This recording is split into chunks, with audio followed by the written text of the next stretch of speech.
What's up? Yeah. Yeah. Kane is in the building. Yeah. Already the show goes on all night till the morning. We dream so long. Anybody ever wonder when they will see the sun? Just remember when you come up, the show goes on. Alright, already the show goes on all night till the morning. We dream so long. Anybody ever wonder when they will see the sun? Just remember when you come up, the show goes on. Have you ever had the feeling that you was being had? Don't that shit that make you mad? They treat you like a slave, put chains all on your soul and put whips up on your back. They be lying through they teeth, hope you slip up off your path. I don't switch up, I just laugh, put my kicks up on they desk, unaffected by... Welcome back to another episode of State of the Jungle with Malik Wright, presented by First Star Logistics. I'm your host, Malik Wright, joined by my co-host. As always, we've got Logan, we've got Evan. We are without the other Evan, but we still have a nice little Am I not show enough planned. Evan for you, Malik? You're enough. You're enough. I Probably promise too much, you let's be are. honest. Yeah. You keep me in check sometimes on the show. But before we jump into the discussion, as always, make sure you guys give this video a like. Make sure you guys subscribe to the YouTube channel if you haven't done so already. And turn on post notifications so you guys don't miss when we go live or upload content from the First Star Logistics studio. Guys, there's been a lot of chatter, as there always is in Bengals universe. This week, it wasn't about T. Higgins not being at Bengals voluntary OTA. This week, it was Joe Burrow potential load management, right? Because obviously we know we're in the mandatory, practices, psych. But obviously, there's still a story there. People still have things to say. People still have opinions. People are still trying to write the Bengals obituary. Then there was another news where, a receiver that people made up, stuff about throughout the entire offseason so far about how he's going to be a Bengal, right? He finally signed his mega extension that he was well deserving of. $35 million annually is what he'll be making. $140 million, I believe, something like that, guaranteed or whatnot. But we're going to be talking about how that sort of impacts Jamar Chase and his potential contract extension, because, I do wonder now, is that going to speed up the process of Jamar Chase's extension, especially when you look at how much money these wide receivers are making in the National Football League now? It's kind of crazy. It might even be to the advantage of the Cincinnati Bengals to potentially sign him right now, get him while you know what the market is, versus if you wait a year or two, because let's face it, Jamar does have a year left on his deal, then he has the 5th-year option, right?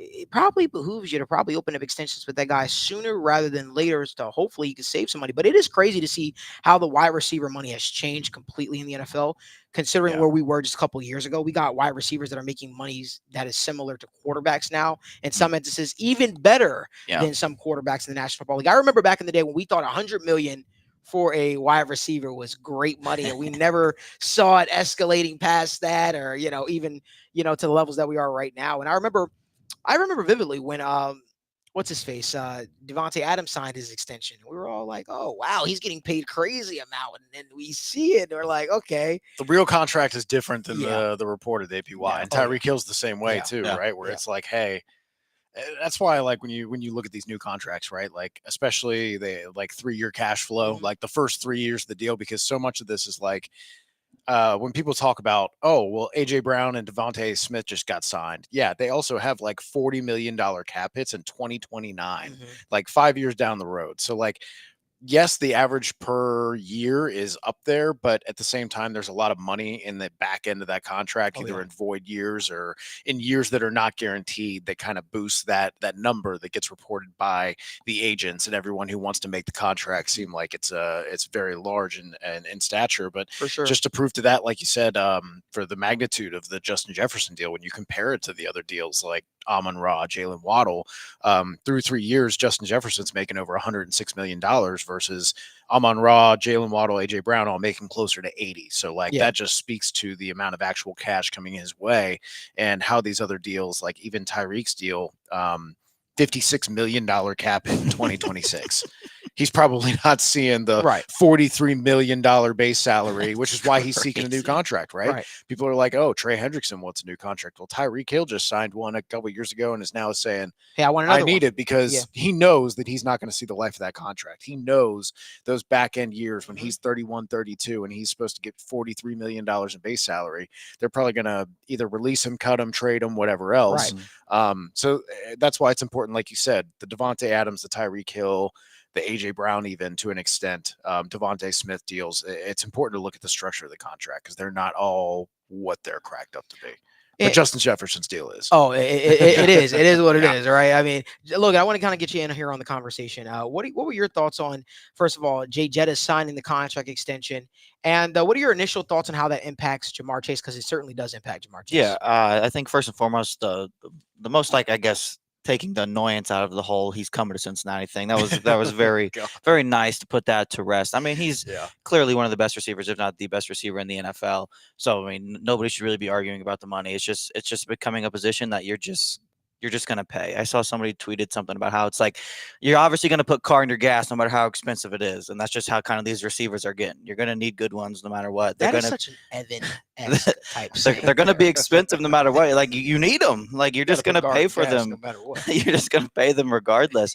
But I think with how it affects Jamar, I think, like Malik kind of alluded to a little bit earlier, it obviously makes more sense for the Bengals to kind of jump on that now. And I think the only possible thing that could maybe hold it up is if for some reason him and his agent maybe think CeeDee Lamb will get more money than Justin Jefferson did, which I don't think would happen. But if they're for some reason like wanting to hold out to see if, CeeDee maybe the guarantees. Yeah, if that's a little more different, or more of a structure that they like a little better than the Justin Jefferson deal, I think that's the really only maybe possible hold up. Like, I can't see anything else really. Like, there's no real point else to wait besides that. I think it makes so much more sense to get the deal done now, even for both sides at this point. Like, Jamar's got the contract that he needs to be. It makes sense for the Bengals because they can spread it out over more years, which is obviously beneficial for a number of reasons.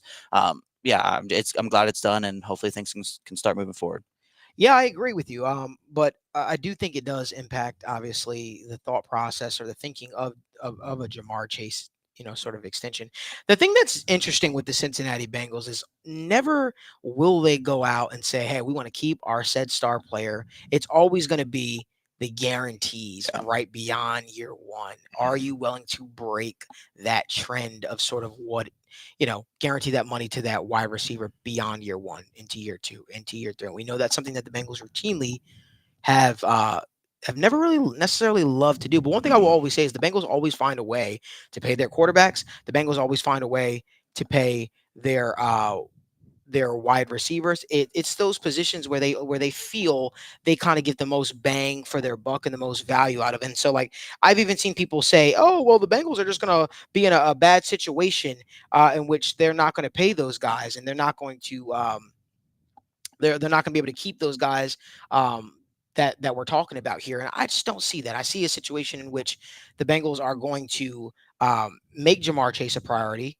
right? Because as much as we talk about T. Higgins, as much as we're excited about the emergence of a Jermaine Burton in this offense, as much as we're excited about the emergence of Mike Gesicki in this offense, I think it's fair to say the faces of the offensive side of the ball, one could even say the team, are Jamar Chase and Joe Burrow. And as long as those two are on the roster, they are the priority, right? But you feel like as long as you have those two, you got to look at it almost like an NBA team in a sense, right? Luka Doncic and Kyrie Irving are the priorities for the Dallas Mavericks. Jaylen Brown and Jason Tatum are the priorities for the Boston Celtics. So no matter what the pieces around the team might look like, that those two are the mainstays. Those are the two that we're going to build around. Those are the two that we're going to rely on. And we feel like anybody else we can sort of plug and play and match. So I think that I hear the chatter already starting. Will the Bengals be in a long fight, dispute with Jamar Chase? Or I'm going to lay that to bed right now. I don't see that happening. I from every indication that I think we've seen, every indication that I know, Jamar Chase is priority. They know that they want to re-sign Jamar Chase. I think that's why the Bengals don't go out and spend recklessly as much as some other teams may do that, because they understand, hey, we've got that guy coming down the pipeline. And I also think from a family perspective, but an ownership perspective, I don't know, I've always felt this, guys, and you, Evan, I don't know if we're going to agree on this or disagree, but I'll say this. I've always felt like returning to said player, I'm not completely against it, but I think returning to said player and asking them a year later to take a pay cut out on a deal that you've already agreed to them, I think that's poor management personally. And so I've always appreciated. Now, things could look different for you at times, right? And maybe the player is more willing to take a pay cut because there could be various reasons. It could be, hey, I didn't play to the level of which you guys paid me for. I want to remain here in Cincinnati. Yeah. So I'll take a pay cut that's more team friendly. Then that makes sense. But if you are a team that is cash strapped, you find yourself in a situation in which maybe you put and I keep messing the saying up, the carton before the milk. You put the cart before the horse. The horse. There we go. Maybe you're a team that did that. You're gonna have to work on your Midwestern. I know, right? I mean, that probably works too. You don't want to put the cart before the milk. And right. You don't put anything before you don't put the cart before anything. But you don't want to be in a situation in which you're reaching out to that player now saying, hey, we know that we said that you were worth this, but now we want to basically take some of that money back and, well, don't worry, we'll just extend your years to Evan's point that the player might not even see. Yeah. You might look at it like, okay, I'm being a good employee. I'm being a good player. I'm being a good teammate. But in actuality, to me, I've always appreciated the Bengals because they've never find themselves in the situation. I remember it was a couple of years where Dallas just kept going back to players saying, hey, let's take a pay cut. Let's take a pay cut. Hey, we'll take some chunks out of the richest team in the NFL. Right. Yeah. Right.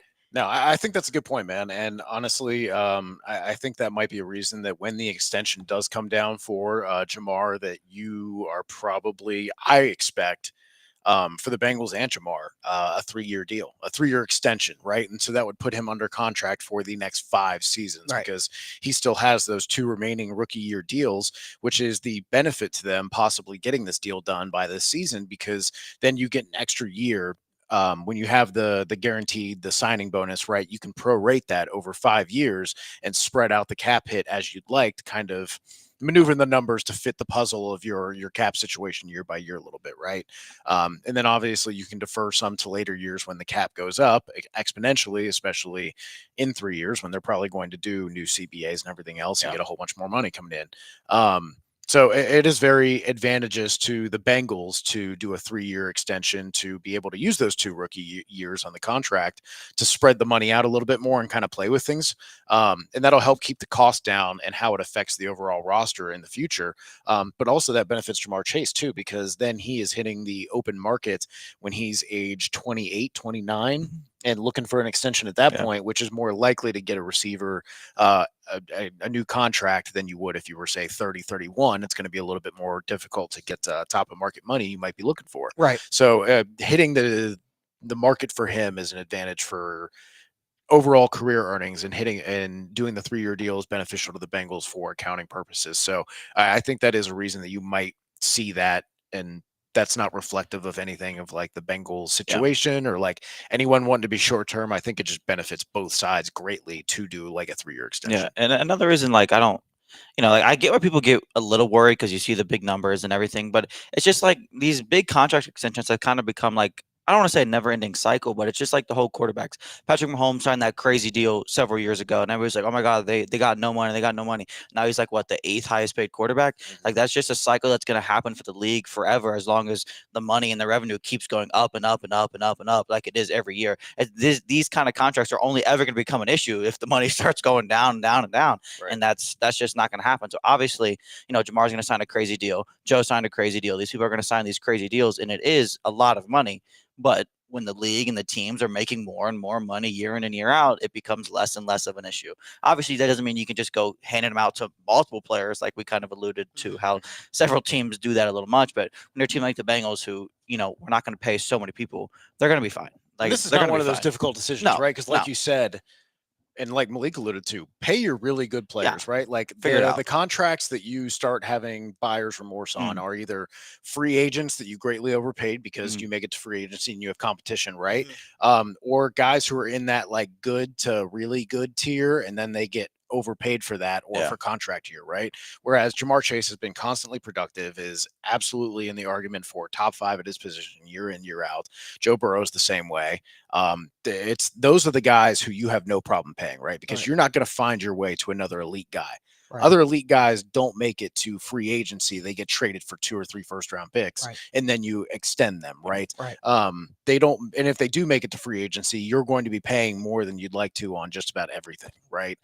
They kind of hold you over the barrel. So my opinion is always pay the elite talent that you do have. It's going to be a lot harder to just go find one in the draft 100%. Or free agency. And you know what? Maybe my mind is turning. So you guys know how we do the war room. Yeah. Maybe we need to do an episode of just us playing front office, where we just literally just talk about the outlook for the upcoming season. We talk about the players we would extend, the players we let walk, the player, and really just dive deep into the numbers.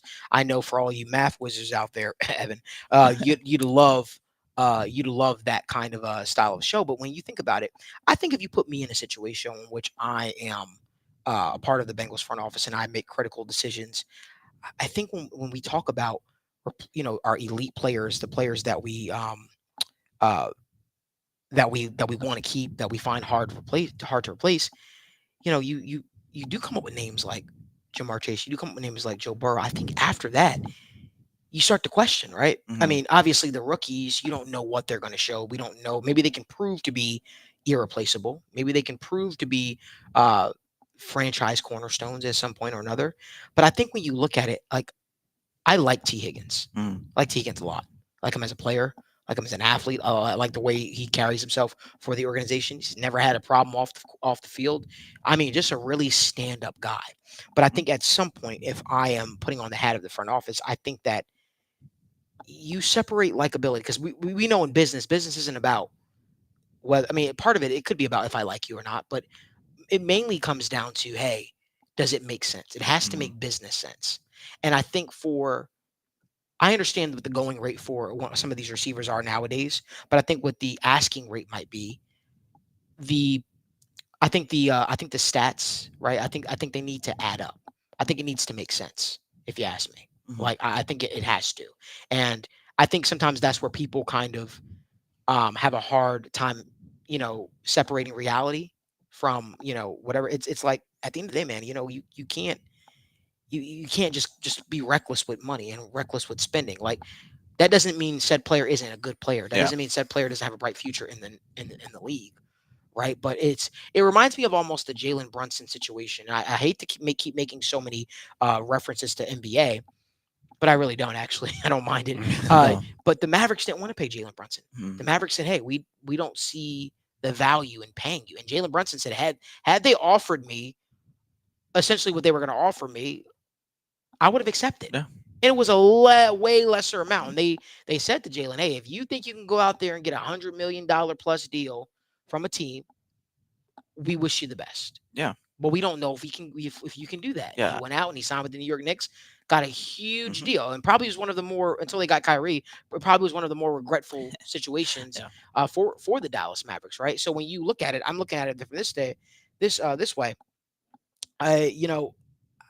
I don't know if T. Higgins, if I can justify paying 25, 26, 27. And that's the problem, right? As we talked about, the good and the really good players. That's where you get buyer's remorse, because, again, you feel great about, hey, Jamar Chase is on the field, elite, crazy athlete, can do everything, can be the guy, right? Can be the alpha receiver, so to speak. And that's not to say that T. Higgins is not really good in his own right and could not, carry as a number one of an offense. He absolutely could do that and produce, but you're just less confident about it. And it's as good as he might be, he might tap out at, the 10th best receiver in a given year, as opposed to being 2 or 3. And that's kind of the difference of, if you're looking for that deal along with those guarantees, that's where the Bengals, and not even just them, a lot of other teams would also be like, hey, I don't know. Can we incentivize some of this stuff? Can we tie it to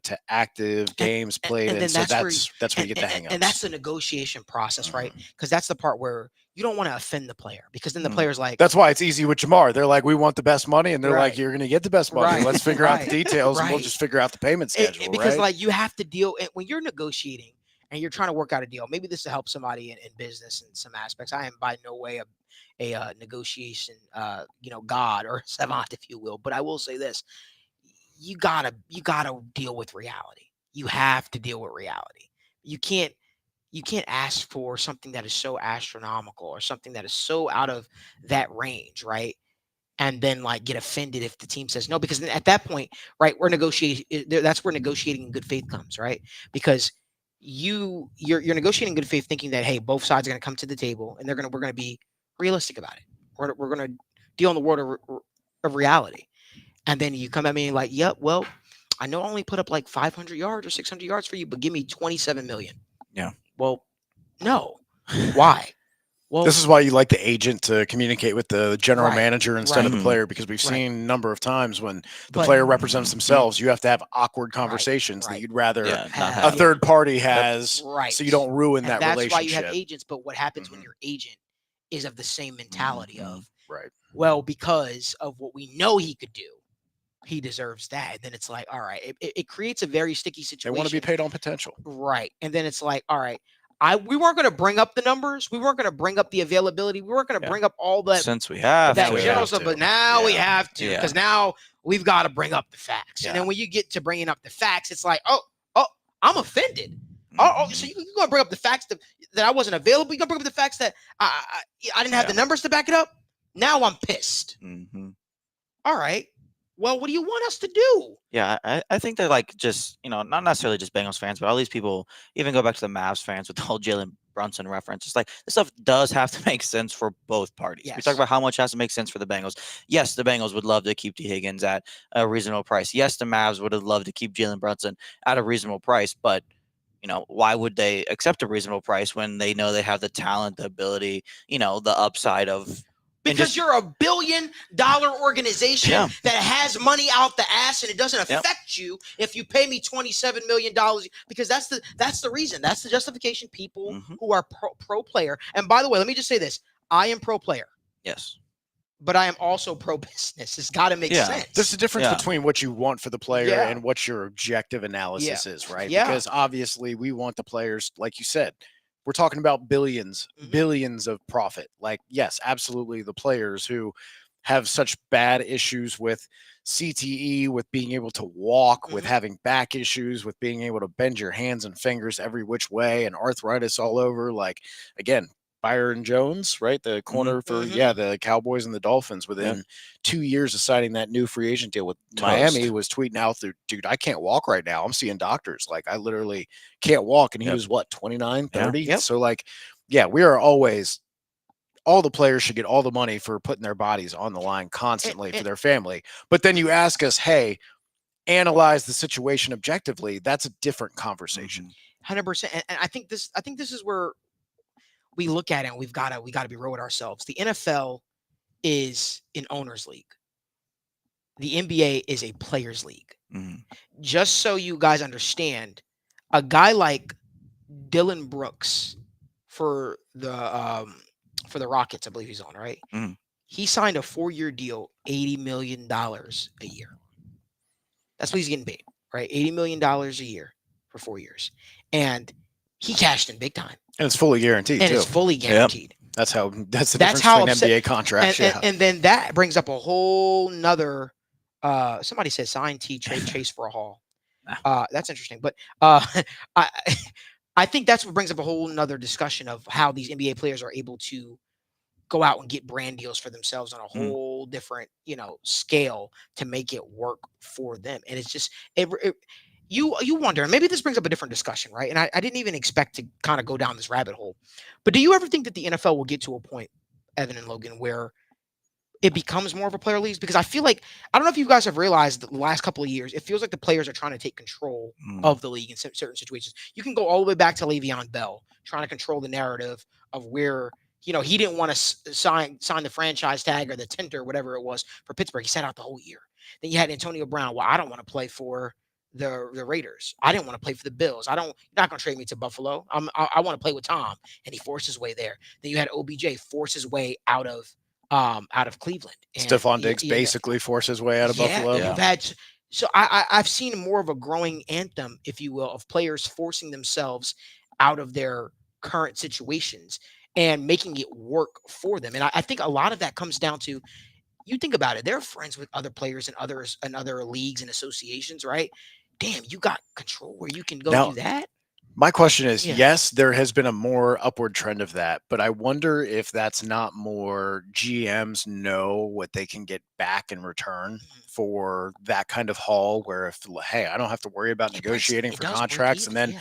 now I get 2 first-round picks and another player or something like that, and then you have to give him some big contract, and that's going to make me look better because you had to pay him top of market, because like Jamal Adams, when he got traded, 2 first-round picks, okay, I'm walking in with a blank check and you better fill that in for whatever I want, because otherwise you just traded 2 first-round picks. And if you don't get a deal done with me, I leave. Yeah. You're fucked. Yeah. Like, you're Yeah. fucked. So, Yeah. I feel like in that sense, yes, you maybe have a little bit more power as the player, but I also think it's the GMs just being like, hey, like, I can get a haul for this and look like a winner and get a bunch of young, cheap assets. Cool. I'm all right with that. That usually works out for us. But yeah, it's so tough, man. The NFL, they have franchise tags and crazy amounts of fines that they can give you for a lot of the leverage, right? For an NBA player is being able to hold out, right? You've got the guaranteed contract. You're still getting paid no matter what. But as for a player, if you're not playing in games, you're missing out on a big paycheck that you need, because again, you've got a short window of your career that's primed, right?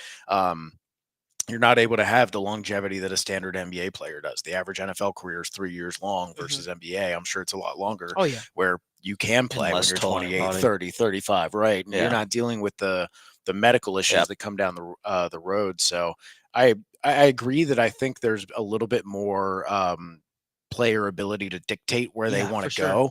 But in terms of like negotiations and real kind of leverage when it comes to contracts, the franchise tag just that holds so much weight, power. and the owners love it, because you remember with Saquon tried to hold out. There's plenty of people who have tried to hold out. Le'Veon's the only one who really held out for 10 whole weeks and said, I'll wait. And no one else has really been willing to do that. But I also think that's why people have, like, especially when you look at the NBA, a lot of people are fans of players versus teams, because it's very difficult to keep said player because a player might leave, right? And you definitely don't want the NFL to get to that point. No. But I do wonder with the next collective bargaining agreement coming up, whenever that is, I do wonder, will players try to get I mean, it's always them trying to gain more control. But I will say this, they're already talking about, hey, we know the NFL's ultimate goal is to add an 18th game. We know that. We know that's something that they want to do, right? Well, the player is like, all right, can we add another bye week in there? Yeah. To make it work for us, right? Because I do think that you could start to see some crossover with the load management for NFL players. You might be missing out on a paycheck. You might not see it from the lower level players, but it's a lot like the NBA. You might see it from some of these star players, because does it make sense for me to put my body on the line, right? Does it make sense for me to put my body on the line? Am I being properly compensated to the point where I got to play through certain injuries and certain things? And is it a game that's meaningful, right? If I'm playing the goddamn Panthers, am I really going to be out there like, yo, I need to be out there on the field? Or would I rather be healthy to play the Chiefs, right? In a big game for our team. I think a lot of that, like the whole NBA discourse and stuff compared to it too, is it kind of just came to mind when we're talking about the lower level of players. I mean, we take a guy like Tanner Hudson, who was a practice squad guy. He's not even making $1 million. You know what I mean? But then you have, I don't want to say random NBA players, but you have a guy who has a crazy, like Jock Landale for the Rockets this year. He signed like a 3-year, $50 million deal. And like, what has he done? Nothing, So it's like, it's these players at the lowest level of the NBA are getting paid multiples of millions of dollars year in and year out, to where these lower level NFL guys are, not getting not that they're not getting much, obviously $900,000 is plenty of money, but like compared to going out there and being a practice dummy for people or getting on the games and just getting out there and getting rocked time in and time again is a lot different than just going out there and sitting on the end of the bench and just enjoying your view. You know what I mean? Like it's different. And I think that's the part where, okay, I'm starting to connect the dots a little bit here.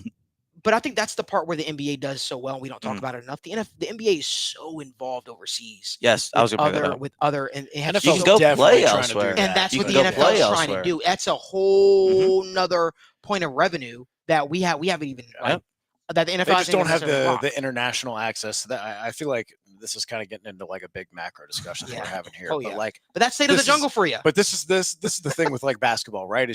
Basketball is one of the few sports that you can just play by yourself, right? With a ball and a hoop, right? So there's a lot more access. You don't need anything besides the money to get a basketball, Yeah. right? And then you can find a place to play. That's a lot more accessible to other people throughout the world than you got to get a football. Now you got to go find people to play who know how to play, who want to play. Now you got to sign up for a league. And if you're doing that internationally, there's probably not a lot of local opportunities. So you're probably doing a lot of traveling, and it's very expensive, and you lose out on a lot of the crowd that would trend toward basketball or soccer, right?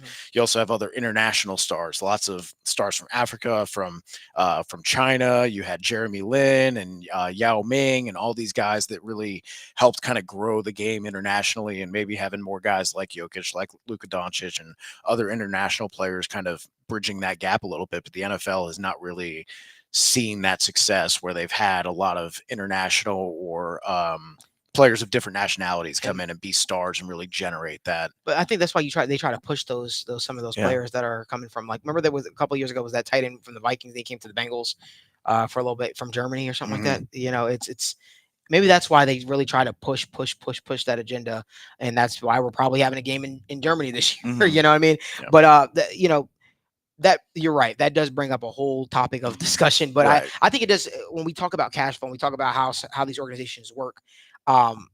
Ultimately, let me just kind of get you guys' opinion. Do you guys think Jamar Chase winds up signing with the Bengals long term this offseason? I think it makes sense for them to do it. I wonder, could that happen down the pipeline? I know the Bengals would certainly be open to it. It's just a matter, does it make sense for Jamar Chase and his agent? Anybody want to touch on that? I'm going to say yes. I think it'll happen just because I just think it makes too much sense for everybody at this point. Yeah. After the Justin Jefferson deal got done, there's, like I said, if for some slight reason they think CeeDee Lamb will have a contract structure they like more, or maybe make $1 million more than Justin Jefferson, because we know how competitive these guys really are. Like that's certainly possible. He plays for the Cowboys. Maybe they kind of expect him to get a lot of money. But regardless, I think it just makes too much sense with all these big deals out of the way. We want him, like Evan said, he wants the most money. We want to give him the most money. Figure it out. You got all the time in the world. Just get it done. I think it makes way too much sense. Yeah, no, I agree.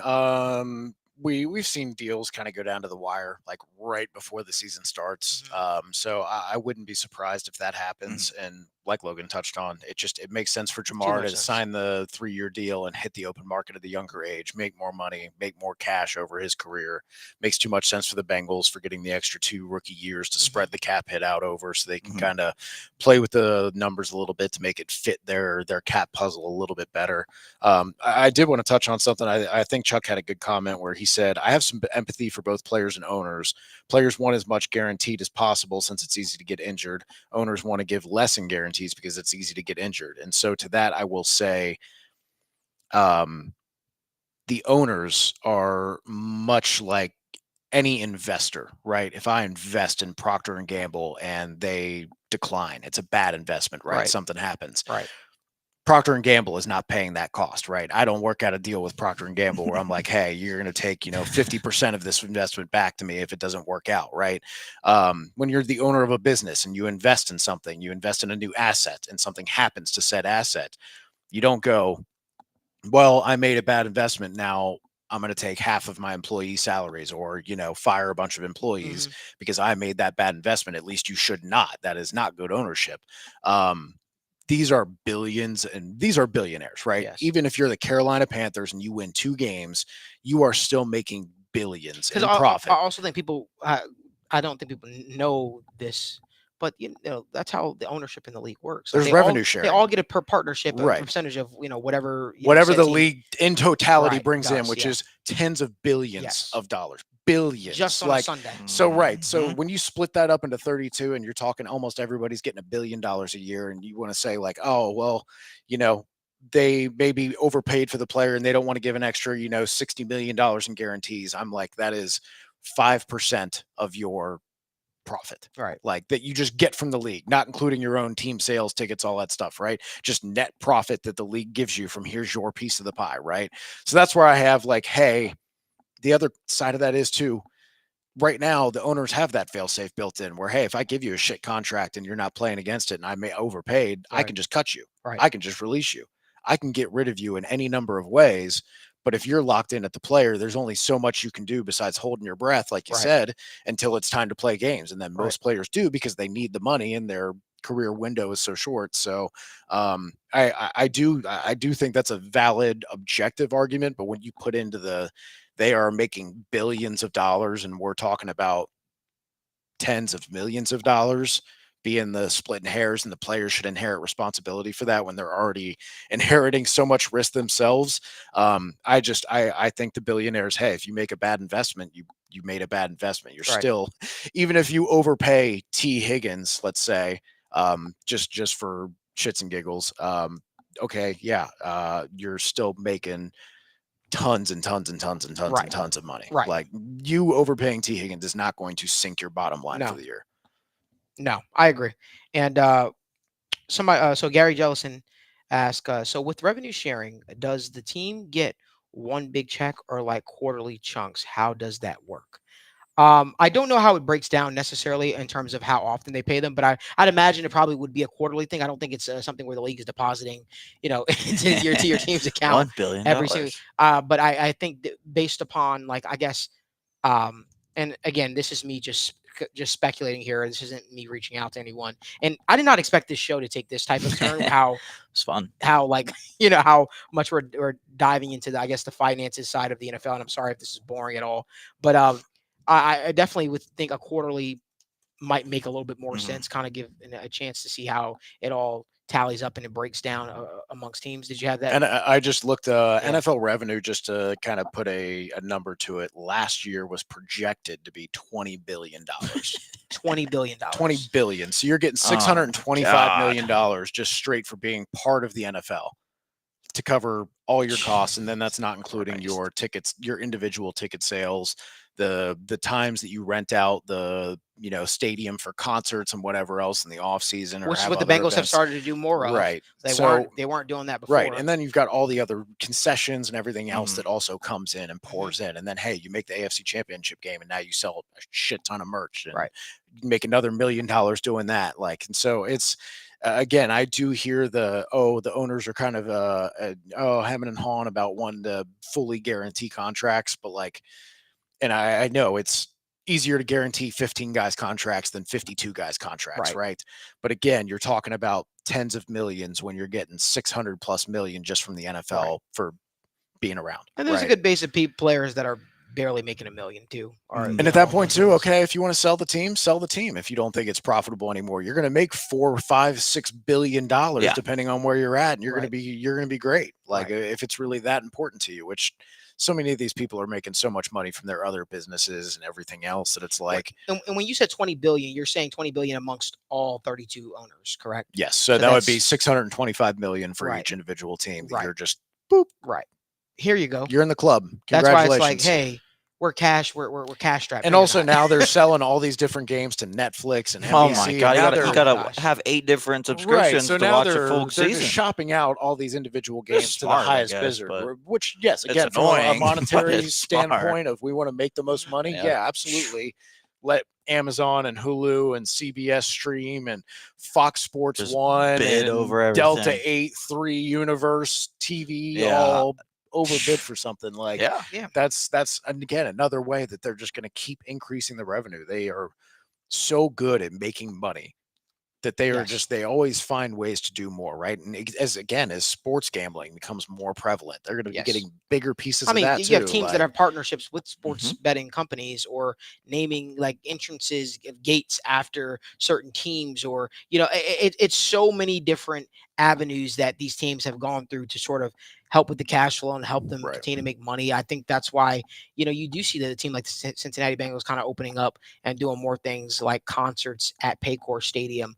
And this has been going on with other teams around the National Football League for years, but it's, the upgrades to the stadium isn't just about necessarily, hey, the couple of months out of the year, 6 months out of the year, 7 months out of the year for football. It's also about what happens, in the offseason. You want to make sure that, your product, and Paycor Stadium is the Brown family's product, is also working for them, is also making them money. So I guess we tie all that into, I think it makes sense to, I think it does make sense to sign Jamar Chase this season. this offseason to a shorter deal, if you will, to Evan's point, so he can kind of enter back at a later point. And I also think the Bengals have had a history where they kind of like to get those deals done, in close proximity, if you will. I know that Andy Dalton and AJ Green weren't too far off from each other when they both got their extensions, but it would make a lot of sense. Kind of handle your quarterback one, your wide receiver one for the foreseeable future. But that brings us to our next topic. Since we're on the topic of load management, we're on the topic of players, maybe taking more of an NBA approach, or teams taking more of an NBA approach to make sure that they can keep players upright, keep players healthy. It brings us to Joe Burrow. But before we do, make sure you guys give this video a like, subscribe to the YouTube channel, turn on post notifications so you guys don't miss when we go live or upload content from the First Star Logistics studio. Let's move on over to Joe Burrow. Joe Burrow did not practice yesterday, I believe it was. And then our good friend of the First Star Media Group family, Joe Goodberry, tweeted out that Joe Burrow did not practice again today. Now, I want to preface this by saying this is once again voluntary. So I wouldn't be hemming and hawing or making the most out of the situation. We won't know what we don't know until until we get as we get closer to the season, as we have mandatory camp and we start getting these guys start reporting. I believe as soon as next week, correct? And we really start digging our teeth into this thing. One thing I will say is, you don't want to put so much on a guy like Joe Burrow, who is coming off of, season-ending wrist surgery, if you will. You don't want to put so much on him as we kind of gear up for the real stuff. The real like Jamar Chase hasn't even reported yet. You know what I mean? There's still so many kinks that this offense will have to work out. This team has to gel and make sure things work. Joe Burrow missing a practice here or two in voluntary camp is not the end of the world. We're 5 days removed from May. Yes, we're talking crazy. That's why I'm just like, when people are like, "Oh, first team reps," I don't give a shit about who's taking first team reps in May. Half the team is still in Cabo with their personal trainers, with their technique guys that they work with. Mm-hmm. Like, I don't care. I don't care in May. Like, take all the time off that you need right now, Joe. Right. Like, there's no reason. And there's no reason to push it. And maybe this is something he did talk about, how, he's learning how to be smarter with his body. He's learning how to not push himself when he doesn't have to. This is a situation in which you don't have to. Yep. Like the world is not ending because Joe Burrow did not practice today or yesterday. The world is not going to end beyond that. Like I understand we'd like to think our quarterback is in superhuman and he's out there, but these players develop wear and tear, and that wear and tear can start as early as here right now. But you're planning to have the season the Bengals are planning to have, and throwing the ball as much as I expect the Bengals to be throwing the ball, a couple of days out of in early June isn't going to kill you. That's just my thought process on it. So I wouldn't read too much into that. Evan, you have anything else you want to add with that? Logan, anything else? No, I'm not worried in the slightest about it. I mean, again, it's just now June, which is still crazy in general, but there's nothing to worry about. He's going to be here. He's going to be fine as long as he's playing week 1, week 2, and all the weeks. I don't care what he does between now and the time he takes his first snap under center, whether that's preseason one. He's going to be ready. We know how strong he is mentally. He's going to be in good shape, whatever it is. He's going to be fine. Just stay healthy, and whatever you got to do to stay healthy, do it. That's frankly all that matters. Yeah, and we're going to get some of these questions too. Gary Jellison, he says, is Burrow resting for mandatory camp when everyone is there? I genuinely don't think anybody knows, nor do I think it's that big of a deal right now that he's maybe he rests for one day. Yeah. I think they're going to have 2 or 3 days next week or something like that is what it's supposed to be. And they might not even do the 3rd day. Yeah. So like, that's how it is. I would not be surprised if they do 2 days and Joe Burrow throws one day and Jake Browning throws another. And I think it's a non-story. Again, it's why risk anything by overstressing someone or trying to risk re-injuring him?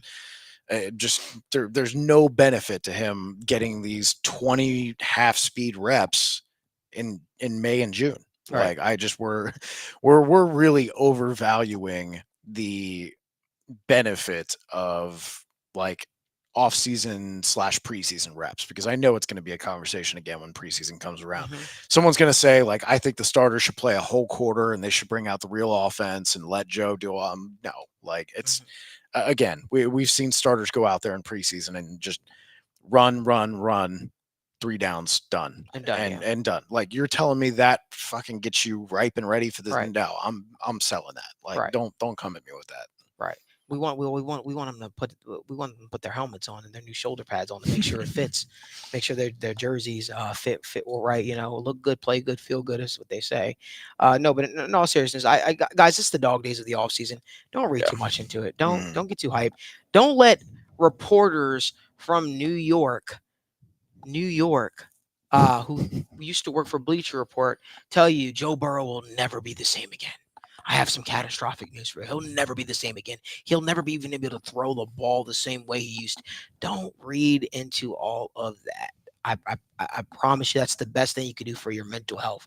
Do what some of these players are doing right now. Take a little vacation. Hang out with your loved ones. Hang out with your family. You'll have an entire six months to worry about that. And I promise you, if there's an update to be had, I'm not acting like the know-it-all, but I like to think that I've been Cincinnati's insider for quite some time now. I will put it out, and I won't put it out in gift form. I'll put it out so you guys will know. I won't be cryptic with it. If there's some information to know, update to know where something catastrophic that we all know and we're all speculating about Joe Burrow, I will promise you, that's my promise to all of our loyal followers, my loyal watchers, followers of State of the Jungle. I will put that information out. I promise you I will. And if by chance I don't know, I'll tell you I don't know. But every indication what I heard that I've been told, don't worry about Joe Burrow. It's not a big deal right now. Again, they want to make sure that this dude is upright for when it matters. And right now, doesn't matter. We're talking about voluntary. We're talking about practice. Right? Practice. That's what Allen Iverson said. And it's not even real practice right now. You're going to say off-season, June practice. June Practice. We're talking about practice. Yeah. So with that being said, guys, give this video a like, subscribe to the YouTube channel, turn on post notifications so you guys don't miss when we go live or upload content.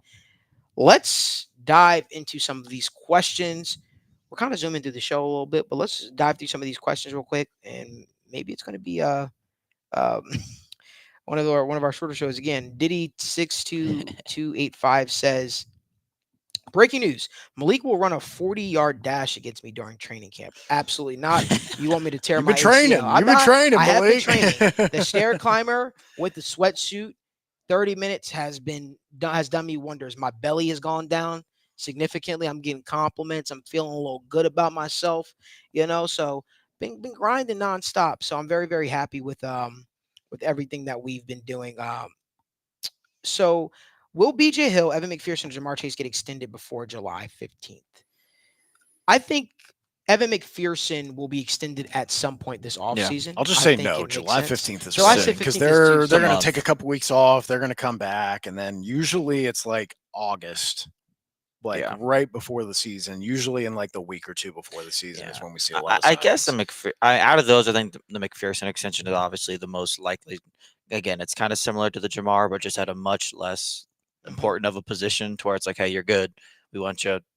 We'll figure it out, kind of thing. I don't know if BJ Hill's coming back. I don't. Yeah, I wasn't going to bring that one up, but no, I mean, we could call it. I don't know. Look, he's 29. He's going to be 30. He is a quality rotation piece right now. Drafted 2 defensive linemen. Yeah, with drafting 2 defensive linemen and the market for D tackles being what it is recently, like he could it could be one of the I talked about it with Cheeto a little bit, where of course he's coming off injury, but he has not earned much in his career to this point, and taking the best offer he can get would be advantageous to him. BJ Hill falls in that same boat where he got a nice little payday for the Bengals, but if he's looking for that one more payday, I don't think the Bengals are going to be. It just goes back to what we talked about earlier. It has to make sense for both sides. Bengals have pretty much never gone after free agents that are 30 or above, so it's just has to make sense for both sides, and it just not one that technically adds up. That doesn't mean exceptions won't be made, but again, we're going on the history. There's not too much that really lines up to say that'll get done.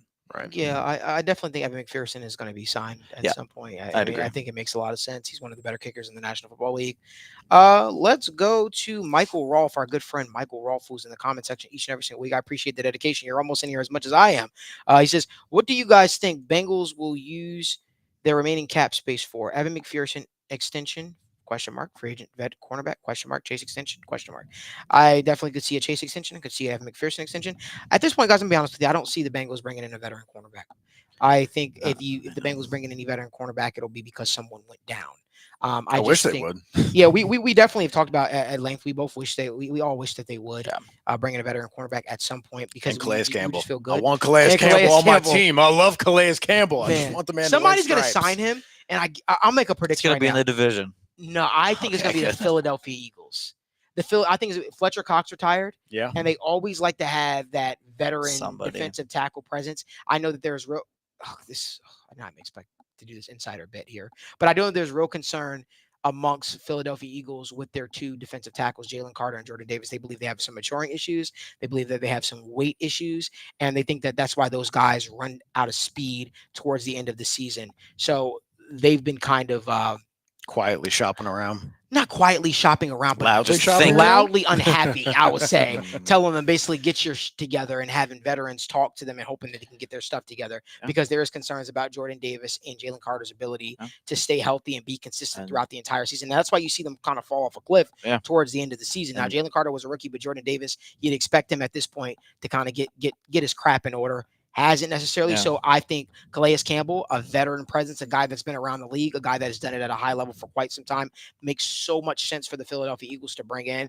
And honestly, I think that would make them feel a little bit good. Clip it, archive it, save it for later. Archive it. So if the Calais Campbell is a Philadelphia Eagle, you can come back to this video and say, hey, the Bengals insider guy said, the Eagles wouldn't be the only Eagles thing. One thing that I do think might be likely with that cap space, as much as we might want them to sign a veteran cornerback or a Calais Campbell, that could be room for the Jamar Chase extension where, hey, if you get that extension done and you want to put $20 million of it, you've got 21 in cap space right now.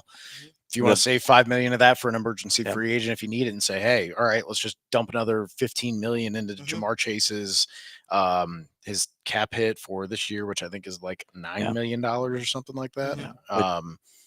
Where is it? Yeah. $9.5 million. So yeah, if you want to dump $15 million of his extension into this year.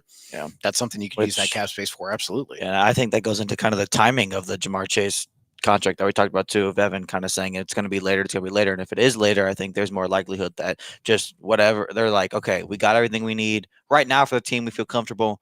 Let's get this deal done. You can have the rest of our cap space this year on top of it, and we'll just go from there. I think that makes a lot of sense. I think I'll be the first to say it. I really hate the Bengals depth at their guard spot. I know we aren't talking about it. I hate it. I think it's disgusting when I look at it, if you ask me. I understand they were fans of Jackson Kirkland. Sure, okay. Maybe I'm on an island by myself here. I was really pissed to not see Matt Sharpen come back. Has he signed, though? He has. He signed with the Eagles, actually. He signed with the Eagles. I was very pissed to see that because I thought he was a good depth piece, personally. I thought he was a good depth piece, and I thought that when he was thrusted into starting spot at the guard spot, I think he did admirable. I thought he did what he was supposed to. He didn't knock any socks off, but I thought he had potential there, and I just think the continuity is important, especially somebody that's been in the system here. And at this point, I would have preferred had they had an answer. So that was very annoying for me to see because right now, as the Bengals depth chart kind of breaks down, you're relying on, let's say, Cordell Wilson goes down, you have Cody Ford. Nate Gilliam, the giant guy who. Hey, Jackson Carman, come on, man. I wonder if you come on, man. Come on, man. I wonder if, like, in the event of a guard injury, maybe it's more of a Trey Hill kind of thing now. And with the Matt Lee drafting to carry two strict, tough, man, strict backup centers seems stupid. Can I just say, you know what I mean? 6'3". Yeah, I know. He is 6'3", struggles with lower body strength at points.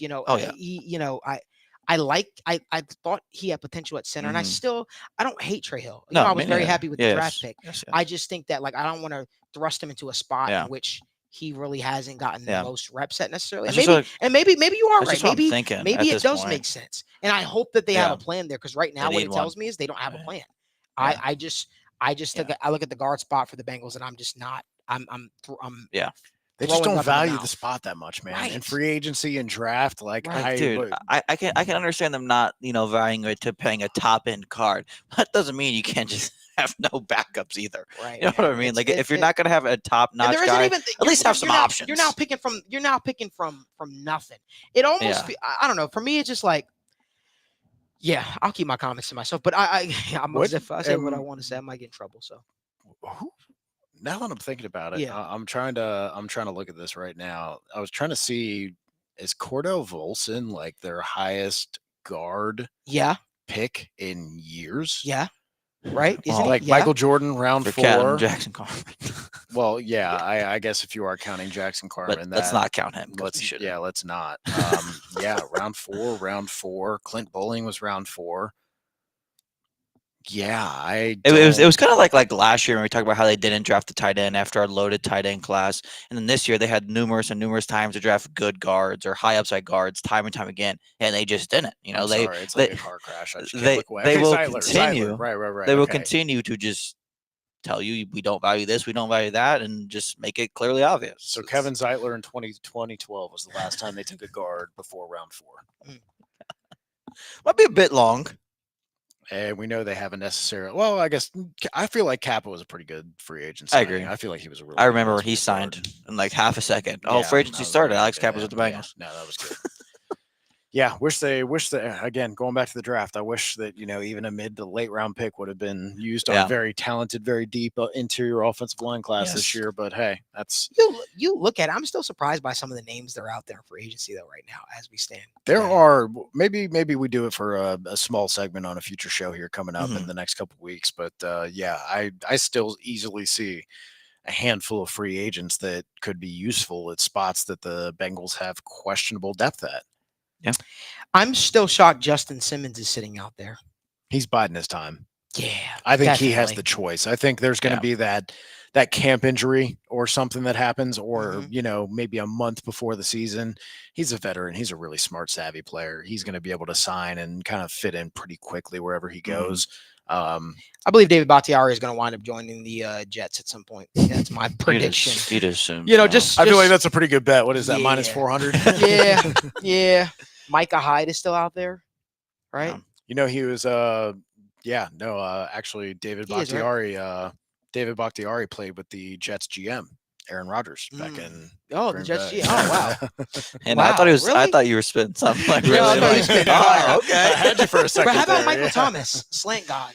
Yeah, He's still sitting out Hunter there. Renfro. Yeah. If you care about. Hunter Renfro, Yeah. we got some names I still feel like that's sitting like out an here. injury thing because Hunter Renfro, like prior to last year, was like a very quality Productive, yeah. slot productive Yeah. guy. He was a Pro Bowler. Yeah, I don't talk about. He made the Pro Bowl. We don't talk about Pro Bowls. What do you in these mean? The part. I Pro shut Bowl that is shit the down. true, like, you remember when the people true used barometer of Oh, my hey, gosh. he's got 3 Pro Bowls. he's a 3-time Pro Bowler. No, Emmanuel Ogbah still sitting out there, edge rusher. But you know who else is still sitting out there? Guy, he's been floating around from team to team for a little bit. Yannick Ngakoue. He's been on like 8 teams in 9 years or something. But Doing the Jadavian Jacksonville, man. Yeah. I mean, Shit, bro, you that's got- just the edge rushing position, man. You have one good year, and everybody's like, shit, maybe he's got one more in him. You know what I mean? Like, God. Then you have a guy like I never really thought he was really that good, but Charles Leno Jr. is still sitting out there, offensive tackle. He did make a Pro Bowl too. So you got some guys still out there. And I'm floating. I don't imagine the Bengals necessarily making a Didn't move. Trey Turner visit the Bengals a few years ago? He did He's a free agent. not visit, but they were in contact. Yeah, he's a free agent. I mean, Yeah. guard, whatever. Yeah. I think his best days are behind him. Absolutely. But Yeah. again, Again, though, I still thought it made sense we were talking at one point in time where we were saying it made sense for Quentin Spain to come back as a depth piece for the Bengals. God, we were down bad. We were down bad. You know what I mean? So it's one of those things where it's like I see it. I see where people are kind of getting their fix at, if you will. Let's get to some more questions. Let's see if there's any more questions that make sense. Somebody said Zeitler. No, Zeitler is with the Lions. Zeitler's with the He Lions. was just saying. I think that was when I was talking about the guard. Oh, okay. Last time they drafted. Yeah. Okay. Do y'all think we make a random trade at the end of the preseason?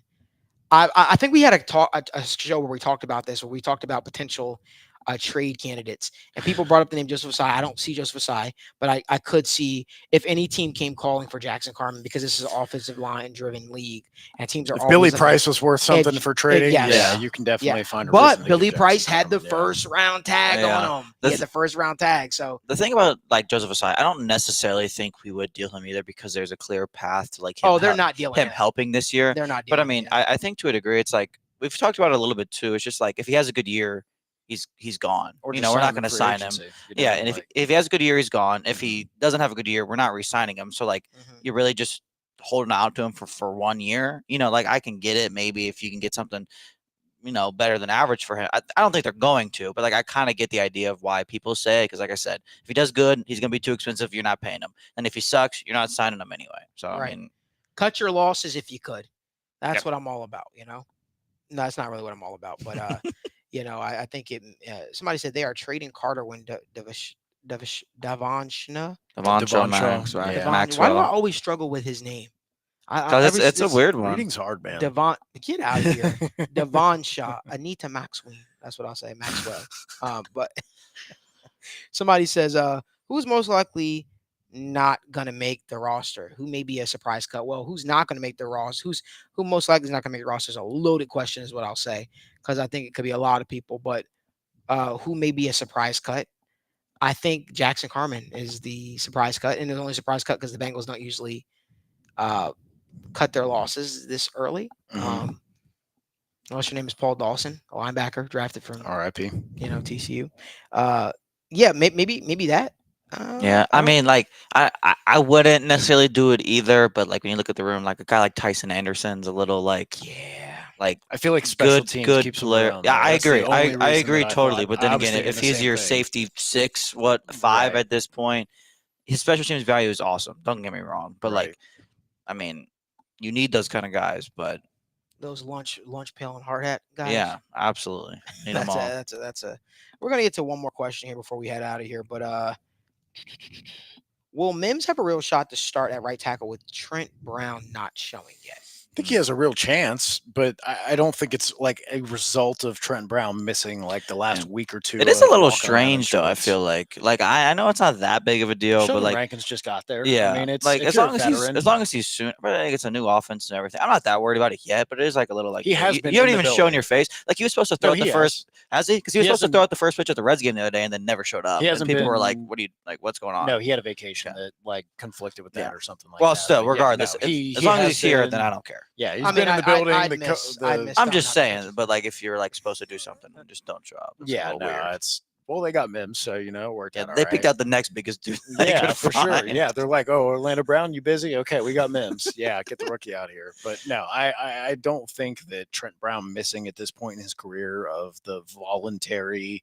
May jersey and shorts and helmet walkthrough is indicative of, oh, he's blowing off his responsibilities. Like we're not saying that about Jamar Chase. We're not saying that about a number of veterans that aren't there, and it's probably good that he's not there right now. Yeah. I would love for all the reps from Mims to be working on And this same stuff. thing, and we talk about Joe Burrow needing load management. Trent Brown needs his Brown, fair yeah, share of I know Trent Brown relaxation, is too. fine, right? As long as his weight's in a good spot. Like, Hey, you just stay on the treadmill, show up to camp in like the first week of like August, middle of July, then we'll start getting you into football shape, and then you can worry about all that. Like, I'm not If I could offer any advice to Stairmaster. Trent Brown, Stairmaster with a sweatsuit, man. It makes the world of difference, man. It makes the world of difference. But in all seriousness, guys, it's always a blast being on the show with you guys. Doing this show live from the First Star Logistics studio. If you guys could do us a favor, give this video a like, subscribe to the YouTube channel, turn on post notifications so you guys don't miss when we go live or upload content from the First Star Logistics studio or my in-home studio. Remember, every single time we go live on State of the Jungle, it is also simulcasted on the First Star Media Group. So that means you could also head on over to the First Star Media Group, subscribe, and turn on post notifications. There, you can catch In the Trenches with Dave Lapham and Bengals on the Brain with Joe Goodberry. Guys, this was a fun show. It was a fun show. Looking forward to next week's show before we go on a little break for a week. But until next week, we appreciate you guys tuning in, choosing to spend your Wednesdays with us. But until